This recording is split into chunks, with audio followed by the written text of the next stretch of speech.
আসসালামু আলাইকুম, কেমন আছো সবাই? আজকে তোমাদের সাথে শেয়ার করব চালের গুঁড়ির রসমালাই রেসিপি। তো আমি এখানে 1.5 কাপ চালের গুঁড়ি নিয়ে নিয়েছি। স্বাদ ব্যালেন্সের জন্য স্বাদ মতো লবণ আর চিনি। আর এখানে আমি তেলটা দিয়ে দিয়েছি, সয়াবিন তেল। তোমাদের কাছে ঘি থাকলে ওটা দিয়ে নেবে। তো আমার কাছে ঘি ছিল না। যাই হোক, এটা ভালো করে মিশিয়ে নিয়ে ফোটানো পানি দিয়ে একটু একটু করে এটা ভালো করে মিলিয়ে নিব পানির সাথে। পরে আমি এটা ভালো করে মুথে নিব। মুথে নিয়ে এটা আমি 15 মিনিটের জন্য রেস্টে রেখে দেব।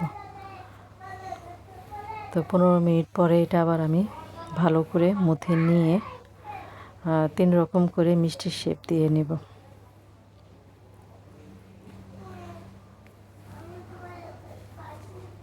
তো মিষ্টির শেপগুলো দেখতে এরকম হবে। আমি সবগুলো বানিয়ে নিলাম। এখন এদিকে চুলার ভিতরে আমি 1/2 লিটার দুধ আর সাথে খেজুরের গুড় মিশিয়ে এটা জাল করে নিব।